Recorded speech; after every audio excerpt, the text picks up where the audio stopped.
오늘 설교의 성경 본문을 제가 봉독해 올리겠습니다. 마가복음 14장 37절부터 42절까지의 말씀입니다. 거룩하신 하나님의 말씀입니다. 돌아오사 제자들이 자는 것을 보시고 베드로에게 말씀하시되 시몬아 자느냐? 네가 1시간도 깨어 있을 수 없더냐? 시험에 들지 않게 깨어 있어 기도하라.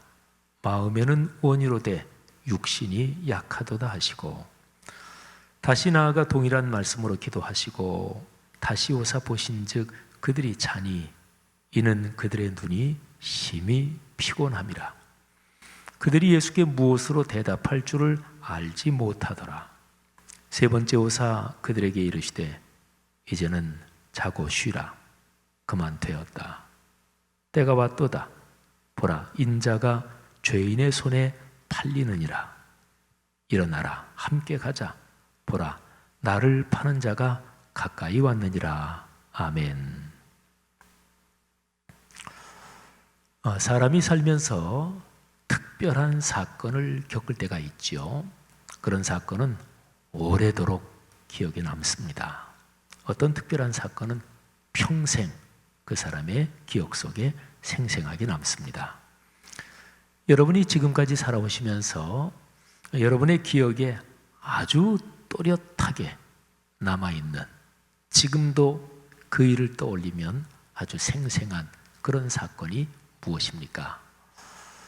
기쁘고 행복한 일도 있겠고요. 또 고통스럽고 어려웠던 사건도 있을 것입니다.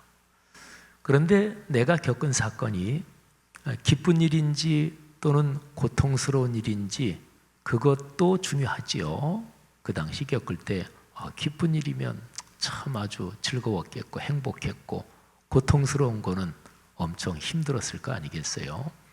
그런데 살아오는 인생 전 과정을 보면 그때 당시에 좋은 일이었나 또는 안 좋은 일이었나 이것보다 더 중요한 게 있습니다. 그 일과 연관된 기억이 지금 내 마음에 어떤 식으로 남아있느냐, 이게 더 중요합니다. 그 일과 연관된 기억에서 지금 내가 그 일을 떠올릴 때 거기에서 어떤 가르침을 받고 교훈을 받는다.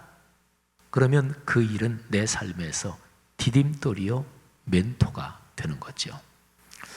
그런데 지금 어떤 일을 떠올리면 과거에 겪은 그 일이 지금도 내게 스트레스가 되고, 또는 과거에 좋은 일이었다고 할지라도 좋은 일 성취하고 교만해져서 그것 때문에 손해를 받고 이런 상황이라면 좋은 일도 지금 내가 스트레스가 될 수 있죠.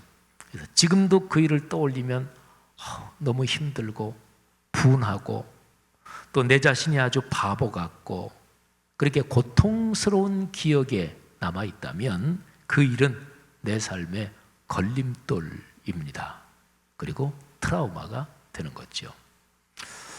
예수님의 12제자 중에서 베드로, 야고보, 요한 이 세 제자가 함께 경험한 아주 특별한 사건이 있었습니다. 아마도 이 세 제자에게는 이때 겪은 사건이 그들의 평생 기억에 남아 있었을 것입니다. 예수님께서 십자가 처형을 앞두고 겟세마네 동산에서 기도하실 때, 그때의 일입니다. 예수님께서는 최후의 만찬 저녁 식사를 잡수시고 그리고 11명의 제자들과 또 조금 더 되는 사람들을 데리고 겟세마네로 가셨습니다. 어느 정도 동산 안으로 들어가셔서 다른 제자들에게 이렇게 말씀하셨어요. 내가 좀 더 가서 기도할 텐데 너희는 여기 앉아 있어라. 그리고 제자들 중에서 세 사람, 베드로, 야고보, 요한 세 사람만 좀 더 데리고 가십니다. 그리고 좀 더 가시다가 그 세 사람한테는 당신 자신이 지금 어떤 어려운 심정을 가지고 있는지 그거를 그냥 드러내셔요. 그러면서 기도를 부탁하셨습니다. 내 마음이 심히 고민해서 죽게 되었으니 너희는 여기 머물러 깨어 있으라. 아까 다른 제자들한테는 그냥 여기 앉아 있어라 이렇게 말씀하셨고, 이 세 제자에게는 나와 같이 기도하자. 내가 지금 죽을 지경이다.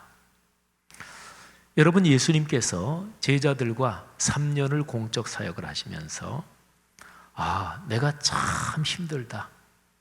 내가 이 사명의 길을 걸어가는데 제대로 끝까지 걸어갈 수 있을지 모르겠다. 지금 상황이 내게 너무 고통스럽다. 이렇게 자신의 어려움을 다른 사람들에게 표현하시고 말씀하신 일이 많았을까요? 사복음서를 자세하게 읽어보면 사실은 없습니다. 거의 유일하게 한 군데가 바로 이 장면입니다.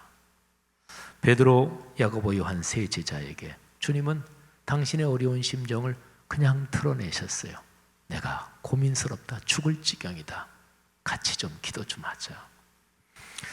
그러나 세 제자는 예수님을 도와 또는 동역해서 기도하지 못했습니다. 예수님께서 좀 더 가서 혼자 기도하시다가 세 제자에게 오셨습니다. 그런데 이들이 자고 있었습니다. 주님이 이들을 깨우셔요. 깨우시면서 좀 같이 기도 좀 하자. 주님께서 시몬에게, 곧 베드로지요, 베드로에게 말씀하십니다. 시몬아, 자느냐? 내가 1시간도 깨어 있을 수 없더냐? 주님이 기도하다 오셔서 세 사람을 깨워서 자고 있구나.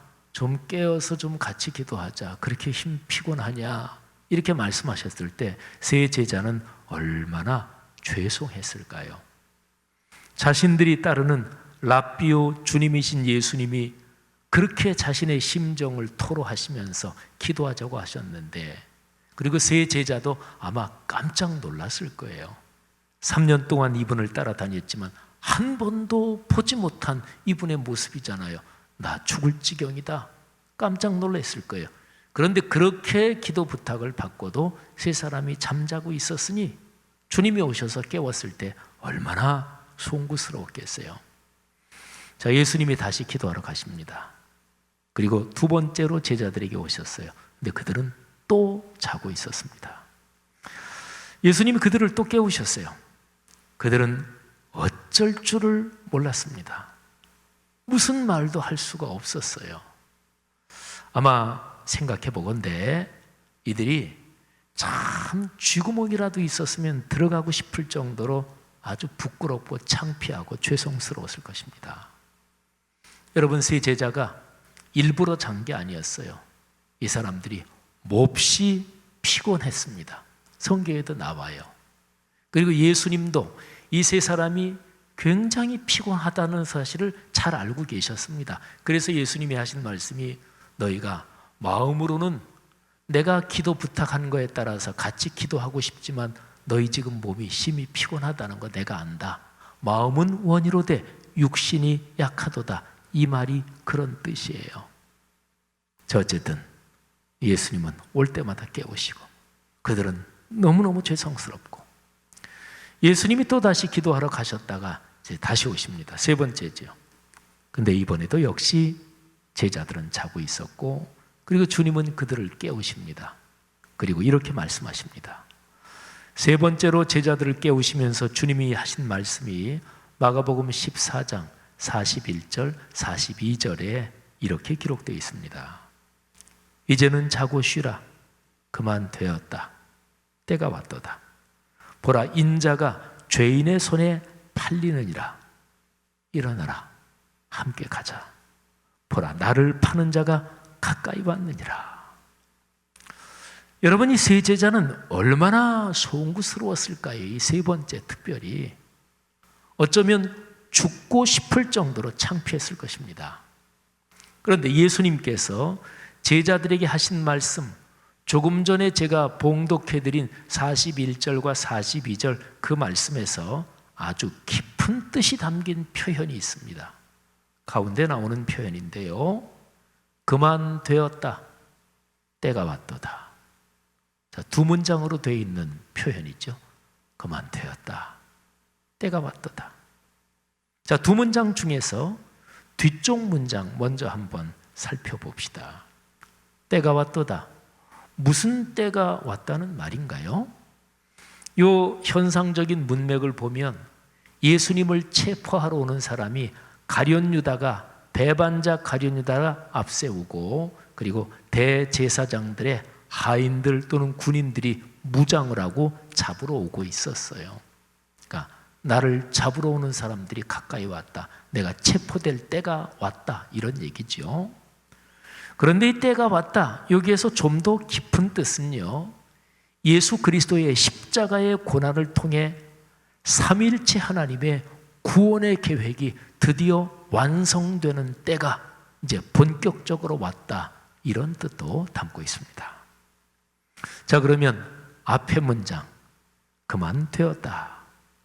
이게 참 아주 두 단어로 된 짧은 문장인데 굉장히 울림이 큽니다. 그만 되었다. 자, 뭐가 그만하면 됐다는 얘기일까요? 두 가지를 생각할 수 있어요. 첫째는 제자들은 계속 잠자고 있었잖아요. 근데 주님께서 그렇게 말씀하시는 거예요. 그래, 잠은 그만 자면 됐다. 더 자고 싶으냐? 그러면 푹 자라. 잠자는 시간은 그만 됐다. 뭐 이런 얘기예요. 한글 성경의 다른 번역이나 영어나 독일어 번역 성경도 이 문맥 안에서 그만 되었다. 이거를 잠자는 거하고 연관해서 그렇게들 번역을 하고 있습니다.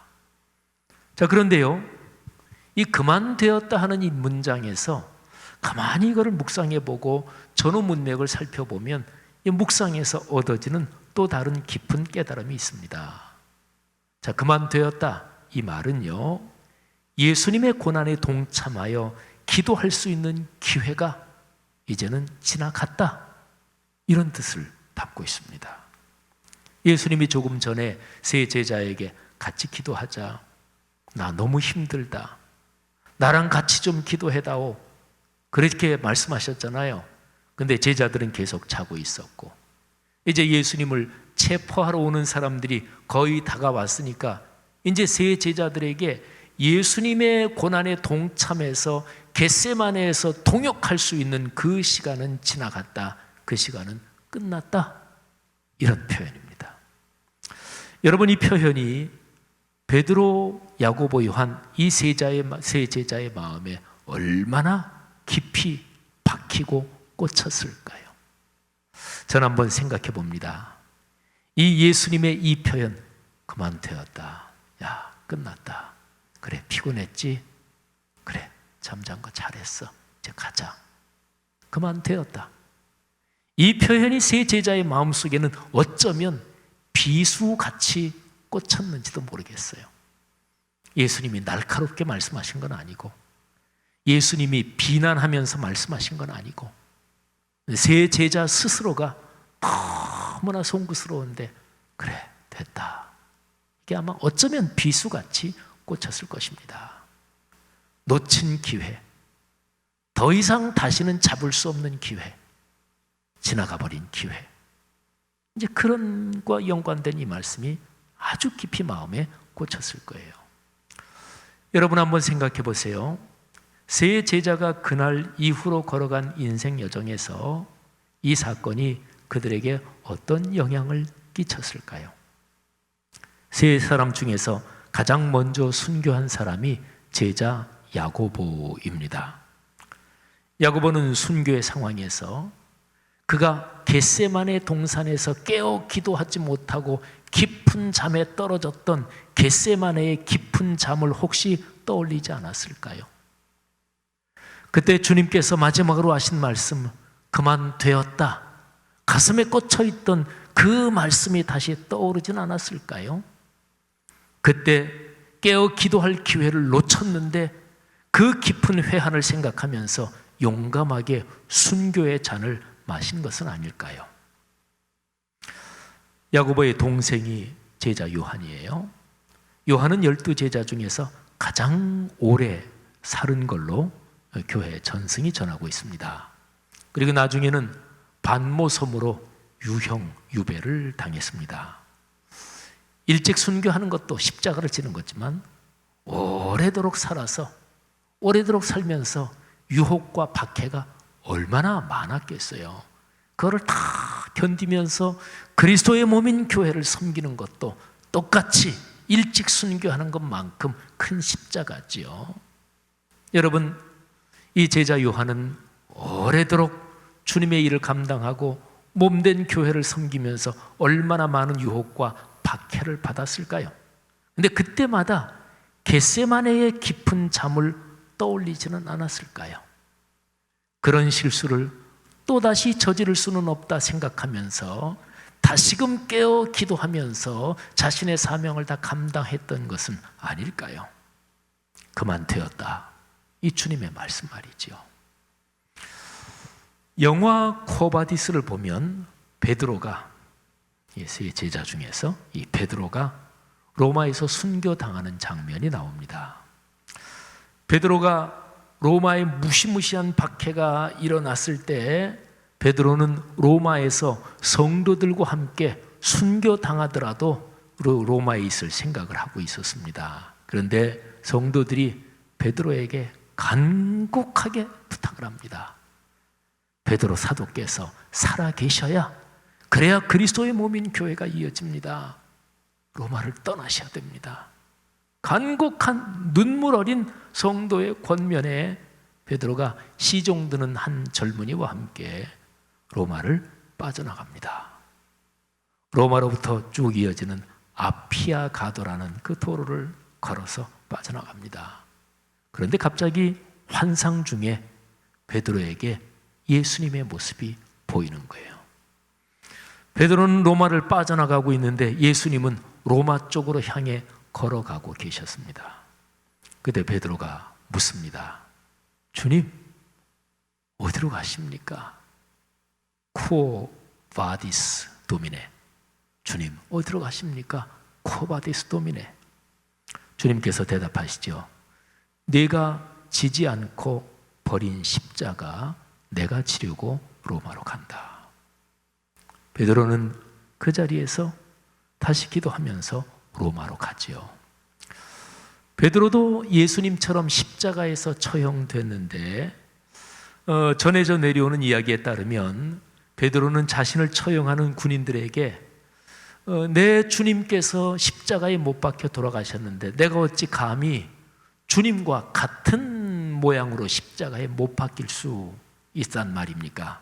나를 십자가에 거꾸로 달아주십시오. 그래서 베드로를 십자가에 못 박고 못 박힌 채로 이거를 뒤집어서 거꾸로 못 박혀 순교를 당하셨습니다. 여러분, 베드로가 십자가 처형을 당할 때 혹시 베드로는 겟세마네의 그 깊은 잠을 떠올린 것은 아니었을까요? 그만 되었다. 주님의 그 말씀을 떠올리면서 베드로가 순교의 길로 주님께 순종하며 걸어갔던 것은 아닐까요? 사랑하는 성도 여러분들이요, 코로나19 지나가겠죠. 완전히 퇴치돼서 지나갈지, 아니면 최근 뉴스 보도 보니까 의료 전문가들이 감기처럼 우리 인류가 그냥 달고 살지도 모르겠다, 그렇게도 얘기를 하더라고요. 보통 이 감기 걸리는 게 코로나 계열 바이러스라 그러죠. 근데 감기를 유발시키는 이 코로나 계열 바이러스가 종류가 4가지래요. 근데 현재 코로나19가 이게 조금 세력이 약해지고 힘이 약화되면서 이 감기를 일으키는, 말하자면 감기 유발 코로나 계열 바이러스 중에서 5번째 바이러스로 인류가 그냥 감기처럼 그렇게 달고 살지도 모른다, 이렇게도 얘기하더라고요. 뭐 그렇게 종료되든 아니면 완전히 퇴치되든지 간에 코로나19도 지나갈 것입니다. 그런데 중요한 것은 지금 이 우리가 걸어가는 시기를 그리스도인들이 깨어있는 마음으로 걸어가야 합니다. 정신과 영혼이 잠들면 안 됩니다. 지금 이 시기가 지나간 후에 우리 각 사람은 자기 양심과 그리고 내 사랑하는 아들, 딸, 손녀, 손자들에게 질문을 받을 것입니다. 그때 아빠, 엄마, 할아버지, 할머니는 어떻게 그 시기를 지내셨어요? 그때 내 양심에 부끄럽지 않으려면, 아들, 딸, 손녀, 손자에게 부끄럽지 않으려면 지금이 걸어가는 시기를 깨어 기도해야 합니다. 여러분, 한국 교회가 지금 코로나 바이러스 이런 상황에서 한국 교회는 코로나19 바이러스 상황에서 너무너무 대처를 잘하고 있어. 그리스도인들에게서뿐만 아니라 우리 사회적으로도 한국 교회는 역시 달라, 이렇게 인식을 받고 있는 그런 상황은 아니죠. 한국 교회가 참 애를 쓰고 또 당황스럽기도 하고 그런 식으로 이 시기를 지나가고 있습니다. 코로나19와 연관해서 삼위일체 하나님께서, 우리 주님께서 한국 교회에 주시려는 메시지가 있을 테고, 우리 사회와 오늘의 세계 교회에 주시려는 메시지가 있을 거 아니겠어요? 우리 한국 교회가 힘겨워하고 또 오늘날의 인류가 힘겨워하고 있는데, 예수 그리스도께서, 성령님께서 우리를 위해서 기도하고 계실 것입니다. 로마서 8장에 보면 하나님 보좌 우편에 계신 부활하신 예수 그리스도, 승리하신 예수 그리스도께서 우리를 위해서 기도하고 계시다고 기록하고 있습니다. 또 성령 하나님께서는 우리를 위해서 탄식하면서 기도하고 계시다고 기록하고 있습니다. 그러면 지금 이 상황에서 한국 교회와 이 땅의 그리스도인을 위해서 주님께서, 성령 하나님께서 얼마나 탄식하면서 기도하실까요? 그러면서 주님께서 이렇게 말씀하고 계시는 거예요. 같이 기도하자. 2000년 전 겟세마네 동산에서 베드로, 야고보, 요한 세 제자에게 기도의 동역을 부탁하셨던 주님께서 오늘 이 상황 가운데서 한국 교회와 그리스도인에게 다시 또 같이 기도하자, 기도의 동역을 부탁하시는 거죠. 이 상황이 종결될 즈음에 오늘날의 한국 교회와 그리스도인은 주님께 어떤 말씀을 들을까요? 계속 정신과 영혼이 잠자다가 상황이 종결될 즈음에 주님께서 그래, 그만 되었다, 이 말씀을 듣게 될까요? 아니면 이 시기를 기도하고 깨어 있으면서 주님의 기도에 동역하면서, 그래서 이 상황이 종결될 즈음에 주님께서 한국 교회와 그리스도인에게 말씀하시기를 얘야, 잘했다, 고맙다, 이런 말씀을 듣게 될까요? 사랑하시는 성도 여러분들이요, 적어도 한국 교회와 그리스도인은 세 가지 점에서 깨어 있어야 합니다. 첫째는 자기의 생활을 지혜롭게 관리하는 데 깨어 있어야 합니다.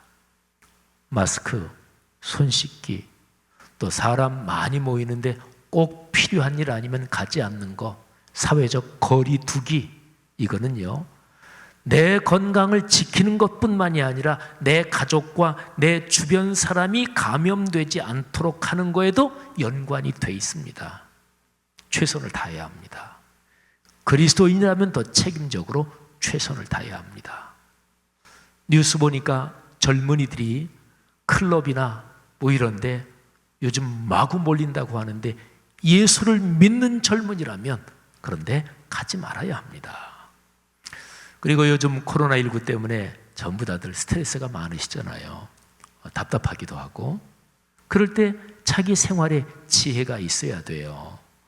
예를 들어서 영화 좋아하는 사람은 요즘 TV로 영화 다 볼 수 있으니까 영화, 좋은 영화 좀 한번 보는 것도 괜찮겠고, 요즘 이 상황에서 어딜 여행을 가요? 그러면 EBS 세계 테마 기행 거기 들어가면 유럽 여행, 남미 여행, 저 북극, 남극, 남프랑스 지중해 해변 다 있습니다. 한번 이런 기회에 집에 앉아서 세계 여행 한번 꼼꼼하게 다 둘러보는 거, 그거 좋죠. 여러분, 그리고 제가 자주 쓰는 방법인데, 이런저런 심정이 복잡할 때 소설 읽는 것 참 좋습니다. 소설은 이게 스토리잖아요. 그러면 그 소설을 읽으면서 그 스토리 속에 깊게 몰입되고, 그리고 좋은 소설이면 거기에서 중요한 깨달음을 얻잖아요. 소설 중에서 이은성 씨가 쓴 동의보감, 상중하로 되어 있지만 별로 두껍지도 않아서 참 흥미진진합니다. MBC 드라마 허준, 바로 그 원작이기도 하지요. 한참 옛날에 한국에서 유행됐었던 책이지만 A.J. 크로닌의 천국의 열쇠, 이런 소설은 오늘날의 그리스도인, 오늘날의 목회자들이 어떤 자세를 가져야 되느냐, 거기에도 아주 좋은 거고요. 혹시 중고등학교 때 아유 그거 수도 없이 많이 얘기하는데 내가 그거 사실은 못 읽어봤지 그러면 너무 길지만 도스토옙스키의 죄와 벌 같은 거라든지 고전을 한번 붙들고 실험해 보는 것도 좋지요. 스트레스를 이기고 생활관리를 지혜롭게 하고, 그리고 아침 저녁으로 꼭 스트레칭도 하고 뭐 집에서도 이런저런 운동할 수 있지요. 사랑하신 여러분, 자기 생활을 지혜롭게 관리하는 데 깨어 있어야 합니다. 두 번째는 함께 살아가는 이웃에 관하여 깨어 있어야 합니다. 방역당국, 또 의료진들, 또 내가 도울 수 있는 어떤 작은 도움이라도 있다면 오늘날 이 상황에서 어려운 사람들, 고통당하는 사람들, 또 확진자들, 목숨을 잃은 사람들, 또는 세계 도처에서 들려오는 코로나19 관련된 위험한 상황들을 보면서 기도도 하고 또 할 수 있는 가능한 작은 섬김이라도 하는 이웃에 관하여 깨어 있어야 합니다. 마지막 세 번째는 주님과의 관계에서 깨어 있어야 합니다. 교회 모여서 예배 드리지 못하는 이런 상황에서 오히려 더 깊이 말씀을 묵상하고 기도하며 또 인터넷으로 드리는 예배에서 사모하는 마음으로 은혜를 체험해야 합니다. 이런 기간에 혹시 내가 한번 성경을 구약부터 신약까지 이 기간 중에 차분하게 한번 통독해 봐야지, 좋잖아요. 아니면 내가 이번에 신약을 한번 필사해 봐야 되겠다, 그것도 아주 좋지요. 사랑하는 성도 여러분들이요, 주님과의 관계에서 깨어 있기를 바랍니다. 그리스도인 여러분들이요, 우리가 걸어갈 아름다운 미래는요, 지금 내가 희망하고 있어야 내 눈에 보입니다. 희망으로 미래를 내다보는 사람에게만 희망의 길이 열립니다. 우리 대한민국 2020년 이 자리에 이르기까지 우리나라와 민족은 수없는 고난을 겪었습니다. 시편 23편의 표현처럼 사망의 음침한 골짜기도 많이 지났습니다. 일제강점기, 남북한 모든 영토가 초토화된 6.25 전쟁, 그리고 그 뒤에 이어지는 아주 비참한 경제적 빈곤, 그리고 군사 독재, IMF 경제위기, 금융위기 등등.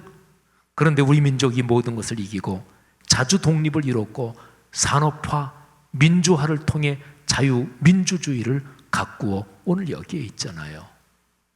여러분, 21세기 오늘날 자유민주주의를 구해내고 자유민주주의를 끌고 가는 나라가 전 세계 국가 중에서 대한민국이다. 이거는 미국이나 이 북미나 유럽에 민주주의가 먼저 발달한 서구 선진국들이 다 요즘 인정하는 얘기예요. 코로나19와 관련해서도 마찬가지예요. 지금 전 세계적으로 코로나19 제일 대응을 잘한 나라는 싱가포르, 대만 이렇게 얘기하잖아요. 근데 이 코로나19를 극복한 모델 이렇게 얘기할 때 크게 두 가지를 얘기하죠. 중국 모델, 그리고 한국 모델.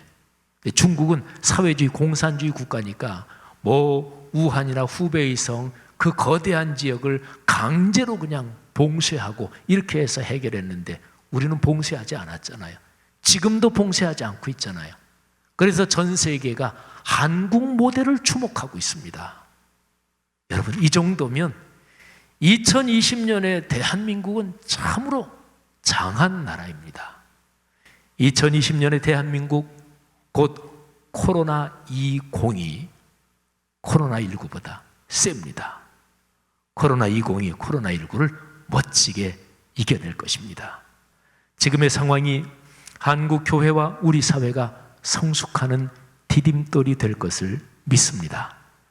교회와 그리스도인이 복음에 근거한 근원적인 긍정으로 용기와 희망의 등대가 되기를 바랍니다.